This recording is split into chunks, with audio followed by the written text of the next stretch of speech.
Dans un petit village appelé Mélo, vivait une fille au nom de Sabine qui était différente de tout son village.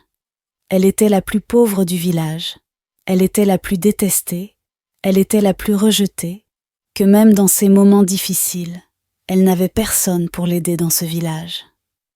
Sabine était une jeune fille orpheline de 25 ans et vivait seule dans une cabane abandonnée.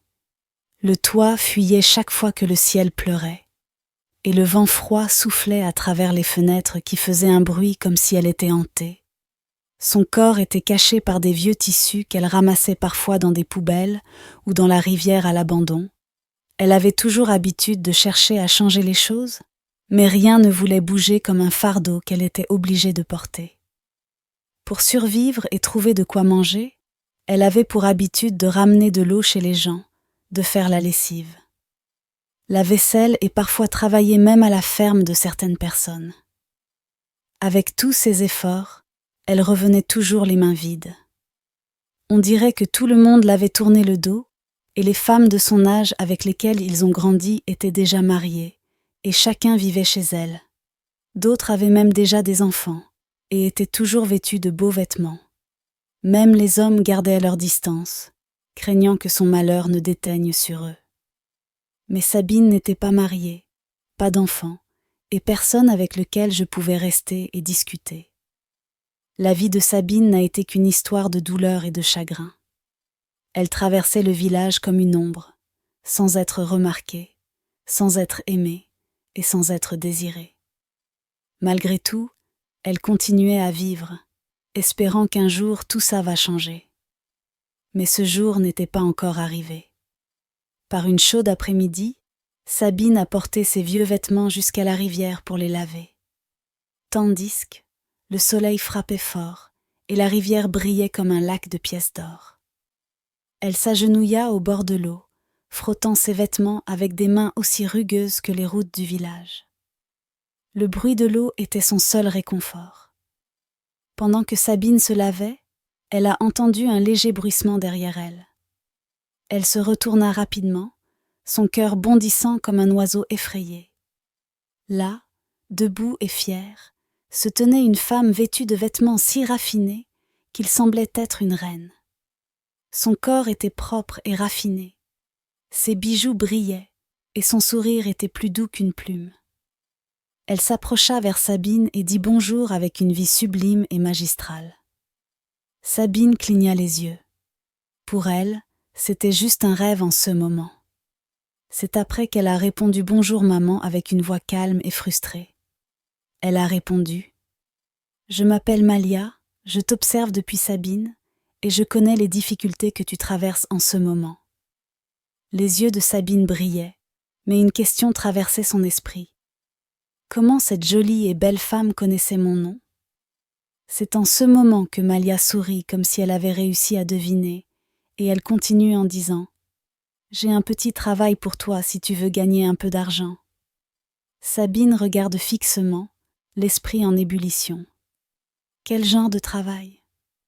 Malia fouille dans son sac et en sort une liasse de billets craquants. Vous collecterez les culottes usagées des villageois. Tu peux apporter autant les sous-vêtements que tu trouves et je vais te payer une très bonne récompense pour tes efforts. Une culotte? Demande-t-elle, la confusion dans la voix. Oui, dit Malia avec fermeté. Ne pose pas de questions. Fais ce que je te dis et tu ne seras plus jamais pauvre. Sur ce, elle tendit l'argent à Sabine et se retourna pour partir. N'oublie pas, dit-elle, je t'attendrai. Elle resta au bord de la rivière et se posait tout genre de questions. Il s'agit de quel genre de commerce comme ça? Elle ne comprenait pas. Mais le poids de l'argent dans sa main était réel. Et pour la toute première fois de sa vie, l'espoir s'est emparé de sa poitrine. Elle prépara ses vêtements et rentra chez elle, le cœur battant comme un tambour. Que fera-t-elle ensuite? Elle se couchait en cherchant un plan. Le lendemain matin, Sabine se réveille avec un plan sur comment gérer son nouveau business. Elle était sans ignorer que les villageois allaient se méfier si elle leur demandait directement leurs sous-vêtements. Elle décida alors de faire que son commerce paraisse ordinaire et clair. Avec l'argent que Malia lui avait remis la veille, elle se rend au marché et achète des seaux et des bols colorés qui ne peuvent pas passer inaperçus parmi les gens. De retour au village, elle frappa la première porte. Une vieille dame sortit et elle demanda « Tu veux quoi encore, Sabine ?» Et elle ne répondit rien, juste pour vous montrer ce seau que j'ai eu et j'aimerais l'échanger contre des vieux vêtements que vous avez. Je prends tout, même jusqu'aux culottes. La vieille femme demande encore. Donc, tu veux les vieux vêtements, les vieilles chaussures et, si possible, les vieux culots? Si je comprends bien. Oui, maman, c'est tout ce que je vous demande. Quel genre d'entreprise est-ce? C'est pour une nouvelle entreprise, dit Sabine, la voix ferme. Si vous avez quelque chose que vous n'utilisez pas, je vous l'échange contre ce beau seau. Les yeux de la vieille femme s'illuminèrent à la vue du seau. Sans hésiter, elle est entrée dans sa maison et est revenue avec une pile de vieux vêtements et de chaussures, ainsi que quelques culottes usées. Sabine sourit. « Merci, maman. Sans oublier votre seau, le voici. Il vous appartient maintenant. » Les villageois remettent avec empressement leurs objets inutiles pour les bols et les seaux brillants de Sabine.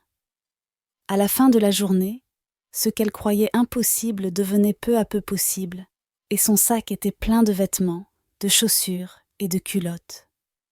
Sabine décida alors de séparer les produits d'un sac, les habits et les chaussures de l'autre, les culots. Les autres vêtements et chaussures, elle les a emportés dehors et les a brûlés dans un endroit caché près de la rivière, dévorant les preuves, sous le regard de Sabine, dont le visage brille à la lumière du feu. Le lendemain, elle remet le sac de culottes à Malia, près de la rivière. « Pour cette fois, tu as bien travaillé, » dit Malia. Elle tend une grosse liasse d'argent à Sabine. Le cœur de Sabine s'emballa en serrant l'argent que lui avait remis Malia. « Merci beaucoup, » murmura Sabine en voyant un espoir revenir en elle. « Continue à travailler comme ça et je ferai de toi une femme qui aura du pouvoir. Ta vie est sur le point de changer. » C'est ainsi que le commerce de Sabine s'est poursuivi, chaque jour la rapprochant d'une vie qu'elle n'aurait jamais cru possible, tandis que les villageois ignoraient tout du sombre secret caché derrière son nouveau succès. Très vite, la nouvelle du commerce de Sabine s'est répandue à travers Mélo comme une traînée de poudre. 6 seaux colorés et ses nœuds brillants sont devenus le sujet de conversation du village. Des grands-mères les plus âgées aux jeunes mariés, tout le monde était impatient d'échanger ses vieux vêtements, ses chaussures et, surtout, ses culottes contre les produits raffinés de Sabine. « Avez-vous vu les nouveaux bols de Sabine ?» demande une femme à sa voisine. « J'ai échangé les anciens vêtements de mon mari hier chez Sabine et elle m'a remis tout ceci. C'est très bien, il faut aussi avoir, car j'ai plein de choses à échanger et c'est comme ça que quand Sabine revenait avec tous ses seaux et ses bols, il avait déjà une foule de villageois qui l'attendaient impatients d'échanger leurs articles. Et c'est comme ça que les femmes se bousculaient pour échanger leurs vieux vêtements. Et elle ne manquait jamais de vieilles habilles, et chaque soir, son argent était toujours disponible dans le temps, ce qui lui permettait de faire tourner son commerce. Elle a construit une nouvelle case, remplaçant le toit déchiré par de solides feuilles de palmier. 6 fenêtres ont été recouvertes, empêchant les vents froids d'entrer la nuit. Elle a même acheté de nouveaux vêtements, brillants et colorés, comme les femmes qu'elle enviait autrefois. C'est après cela qu'elle a pu manger un repas consistant comme une fille de son âge pour être équilibrée. Les villageois ont remarqué sa transformation et ont commencé à parler. « Regardez Sabine, » murmurait-il. « Elle n'est plus la pauvre malheureuse que nous connaissions. Peut-être que son activité est vraiment bénie, c'est son moment pour elle de changer sa vie. » Ce qu'ils ignoraient tous, c'est que si ses journées étaient remplies de sourires pendant la nuit, elle gardait au fond, elle, un lourd et sombre secret. Lorsque le village dormait, Sabine rassemblait discrètement ses sacs de culottes triés. Telle une ombre, elle se faufila dans les sentiers étroits, vers la rivière. Au clair de lune, elle retrouverait Malia, qui l'attendait toujours avec son étrange sourire complice. Elles n'échangèrent que quelques mots. Et chaque fois, Malia prenait le sac de culot et lui remettait son argent dans la plus grande discrétion que possible. Et personne n'était au courant ou ne soupçonnait quelque chose. Pour eux, le succès de Sabine n'était qu'une simple histoire de travail acharné. Mais dans l'obscurité, près de la rivière, il se passe quelque chose d'étrange et de bizarre. Et bientôt, cela attirerait l'attention d'un œil attentif. Le commerce de Sabine a pris une ampleur que personne à Mélo n'aurait pu imaginer. Pour avoir plus d'argent, elle décida de refaire la même chose à d'autres villages à côté de Mélo, et la même chose se passait toujours. Tout le monde était pressé d'échanger leurs vieux vêtements contre des seaux et des bols. « Sabine vient demain », disait-il, leur excitation bouillonnant comme une marmite de soupe. Tout le monde voulait avoir sa part du gâteau. À Mélo, sa vie était devenue une merveille par rapport aux autres villageois. Sa hutte, autrefois en ruine, se dresse désormais fièrement et solidement. 6 vêtements étaient frais et ses repas satisfaisants. Mais alors que la plupart des villageois célèbrent sa réussite, l'esprit d'une personne est agité. Sa voisine la plus proche, Mégane. Mégane a toujours été une femme avec un œil très vif, et elle ne pouvait pas ignorer cet étrange phénomène. Chaque nuit, pendant que les autres dormaient, Sabine portait ses sacs et disparaissait dans l'obscurité. Elle revient quelques heures plus tard, le visage calme. Mais ses yeux racontaient une histoire que Mégane ne pouvait pas comprendre. « Où va-t-elle » se demande Mégane. La nuit suivante, enveloppée d'un tissu épais pouvant se fondre dans l'obscurité, elle décida de suivre Sabine pour avoir les idées plus claires sur ce qui se passait. Comme à son habitude, Sabine décida d'aller à la rivière avec un lourd sac en bandoulière. Mégane avançait doucement, comme un chat, en suivant Sabine sans se faire remarquer. La nuit était calme et froide, et le silence rendait chaque pas plus angoissant. Son cœur battait très fort, mais elle continuait, se cachant derrière les arbres et les buissons. Elles arrivèrent bientôt près de la rivière. Mégane s'accroupit et observa discrètement à travers les hautes herbes. Ses yeux s'agrandirent lorsqu'elle vit une silhouette assise sur un gros rocher près de l'eau. C'était Malia. 16 vêtements brillants reflétaient la lumière de la lune, et autour d'elle, des bougies allumées formaient un cercle parfait. Sabine s'approcha et posa un sac devant Malia. Sans dire un mot, Malia ouvrit le sac et en sortit une culotte, laissant le reste des vêtements de côté. Puis, elle se mit à réciter des paroles étranges. Sa voix était grave et résonnante, comme un bourdonnement, et l'air autour d'elle semblait devenir plus lourd. Mégane sentit sa respiration se bloquer. Malia leva les mains, et soudain, la culotte disparut, laissant derrière elle une faible lumière étrange. Un rire sinistre éclata dans la nuit, glaçant le sang de Mégane. Elle tremblait de peur, paralysée, incapable de bouger ses pieds. Qu'est-ce qu'elle venait de voir? Qui était vraiment Mégane, et pourquoi faisait-elle ça avec les vêtements du village? Mégane, terrifiée, recula lentement avant de se retourner et de fuir dans la forêt sombre. Elle courait aussi vite que ses jambes le permettaient, son cœur battant comme un tambour. Le rire effrayant de Malia résonnait encore dans ses oreilles. Quand elle arriva chez elle, elle claqua la porte, la verrouilla et s'adossa sur la porte, respirant fort. Les ombres dans sa chambre semblaient bouger, et le silence était angoissant. Elle est allée se cacher dans un coin, les genoux contre sa poitrine, incapable de trouver le sommeil. Toute la nuit, elle repensa à ce qu'elle avait vu. Les bougies, les chants, la culotte qui disparaissait et le rire effrayant de Malia.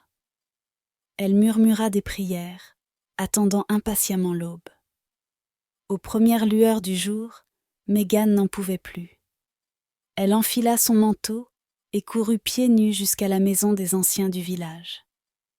Quand elle arriva, les anciens, à peine réveillés, furent alertés par son visage paniqué. L'un d'eux demanda « Que se passe-t-il, Mégane ?» Mégane, essoufflée, répondit « Sabine, elle va à la rivière chaque nuit. Malia est là. Elle fait quelque chose de sombre avec nos vêtements. » Les anciens échangèrent des regards inquiets. L'un demanda doucement « Qu'as-tu vu exactement ?» Mégane prit une grande inspiration, sa voix tremblante. Il y avait des bougies, et Malia chantait des choses étranges. Malia ne prit que la culotte et disparut. Après cela, un rire effrayant, presque diabolique, résonna dans la nuit. Les anciens restèrent silencieux, leur visage devenant plus sérieux à mesure que chaque mot de l'histoire de Mégane résonnait dans leurs esprits. Finalement, l'un des anciens se leva et déclara « L'affaire est grave. Nous devons convoquer Sabina immédiatement. » La cloche du village retentit, son clair réveillant tout le monde. Les hommes, les femmes et les enfants se rassemblèrent rapidement sur la place centrale, murmurant entre eux. Que se passe-t-il ? Pourquoi cette réunion ? Sabina arriva peu après. Son visage semblait calme, mais ses yeux fatigués trahissaient une profonde inquiétude. Les anciens se tinrent devant elle, leurs regards graves. « Sabine, » commença le chef des anciens, « ta voisine Mégane a rapporté des faits troublants. » Il expliqua que Mégane l'avait suivie jusqu'à la rivière la nuit dernière et avait vu des choses inquiétantes, mettant en danger la sécurité du village. « Nous demandons une explication, » ajouta-t-il fermement. L'atmosphère était tendue. Tout le village fixait Sabine, attendant sa réponse. Elle se tenait au milieu de la place, tremblant, ses jambes vacillantes comme des feuilles dans le vent. Les regards pesants des villageois étaient remplis de peur et de colère. Elle déglutit, mais sa gorge était sèche. Enfin, le chef des anciens reprit, sa voix plus dure. « Parle, Sabine. Que caches-tu » Sabine baissa la tête et murmura, les mains serrées. « Je ne peux pas. J'ai prêté serment. Si je parle, je deviendrai folle. Ou je mourrai. » Un murmure parcourut la foule, des chuchotements effrayés se mêlant à des halètements de stupeur. « Un serment ? Quel genre de serment ?» demanda l'un des anciens. Le chef fit signe à un jeune homme. « Amenez le grand prêtre. » Le prêtre arriva bientôt, son long bâton frappant le sol à chaque pas. Il balaya la foule du regard avant de fixer Sabine. « Tu as prêté serment, n'est-ce pas ?» Sabine hocha la tête, des larmes roulant sur ses joues. Le prêtre leva son bâton et se mit à chanter des paroles rituelles. Sa voix grave montait et descendait, emplissant l'air de tension. Autour de Sabine, l'atmosphère sembla s'épaissir. Quand il s'arrêta, il pointa son bâton vers elle. « Parle maintenant. Les esprits te protégeront. » Sabine tomba à genoux, tremblante, et éclata en sanglots. « C'est Mélia. Ce n'est pas une femme ordinaire. C'est une ritualiste. Elle m'a forcée à lui apporter vos culottes pour voler vos vies. » Un cri d'horreur retentit dans la foule. « Nos vies ?» s'exclamèrent quelqu'un. Sabina acquiesça, des larmes inondant son visage. Elle m'a dit que si je l'aidais, elle me rendrait riche. Chaque fois que je lui donne une culotte, elle réalise un rituel. Elle s'empare de vos forces, de vos richesses et même de vos âmes pour accroître son propre pouvoir. La foule resta pétrifiée, les visages pâles. Sabine poursuivit, désespérée. Je n'avais pas le choix. Elle m'a dit que si je n'obéissais pas, elle me tuerait. Je suis désolée. Le chef des anciens se tourna vers le prêtre et demanda « Que pouvons-nous faire ?» Le prêtre, caressant sa barbe, répondit après un moment de réflexion. « Nous devons trouver Malia et détruire son pouvoir. Ce n'est qu'ainsi que la malédiction sera brisée. » Les villageois, bien que terrifiés, prirent leur courage à deux mains. Le prêtre les guida jusqu'au vieux baobab près de la rivière, où, selon lui, Malia se cachait. Là, ils découvrirent une entrée secrète sous l'arbre. Deux hommes courageux descendirent dans le tunnel sombre et en ressortirent avec Malia, qui se débattait violemment. « Vous êtes des imbéciles !» cria-t-elle d'une voix sifflante. « Vous ne savez pas à qui vous avez affaire. » Le prêtre, impassible, entama des chants puissants, et peu à peu, Malia sembla perdre ses forces. Pendant ce temps, les villageois détruisirent ses objets rituels, brisant son pouvoir. Finalement, le prêtre déclara « Elle est impuissante ». Malia fut ramenée au village, attachée au vieil arbre du centre. Le chef des anciens se tint devant elle et dit « Tu as volé nos vies, mais ton règne est terminé. » Les villageois, malgré la peur, commencèrent à retrouver espoir, prêts à reconstruire leur communauté, libérés de l'ombre de Malia. « Vous avez maudit notre peuple », déclara le chef des anciens. « Aujourd'hui, votre règne de terreur prend fin. » Sans hésiter, les villageois ramassèrent des pierres. Leur peur et leur colère les poussaient à agir. L'air se remplit du bruit des pierres frappant le bois et la chair. Les cris de Malia retentirent brièvement avant de disparaître, laissant place à un profond silence. Quand tout fut terminé, les villageois restèrent immobiles, plongés dans un silence lourd. Malia, la sorcière qui avait tant fait souffrir le village, n'était plus. L'air semblait plus léger, et la place, autrefois sombre, paraissait plus lumineuse. C'était comme si les esprits eux-mêmes étaient soulagés. Le grand prêtre leva les mains et déclara « Le village est libre. Mais souvenez-vous, le mal prospère là où la cupidité et le secret grandissent.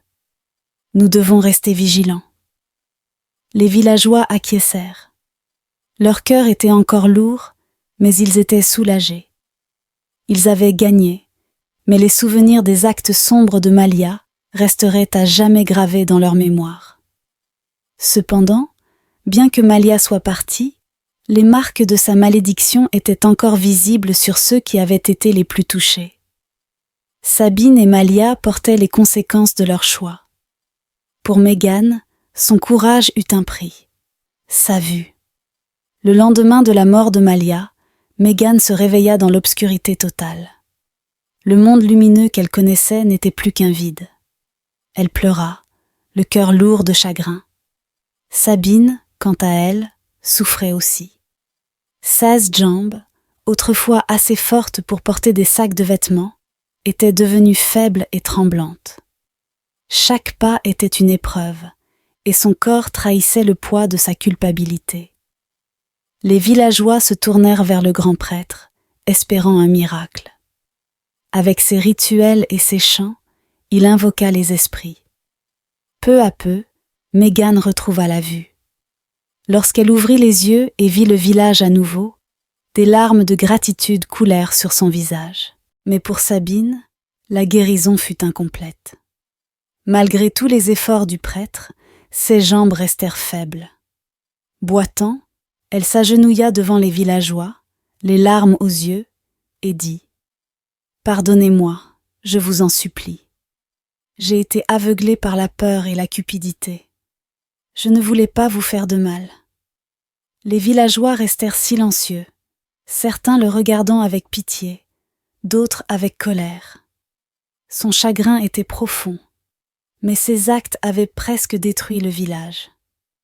La honte de Sabine devint insupportable. Même si les villageois ne la maudissaient plus à voix haute, leur regard froid et leurs murmures suffisaient à la hanter. Elle comprit qu'elle ne pouvait pas rester. Un matin, Sabine quitta Mélo. Elle n'emporta qu'un petit paquet.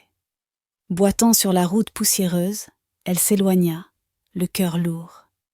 Derrière elle, les villageois regardaient, leur visage reflétant à la fois le soulagement et une partie de tristesse. Son nom est devenu une leçon, un avertissement de ce qui peut arriver lorsque le désespoir rencontre la tromperie. Les parents ont parlé à leurs enfants de Sabine, la femme qui a échangé leur sécurité contre des richesses. Mais alors que Sabine est partie dans la honte, Meghan est restée et a été célébrée.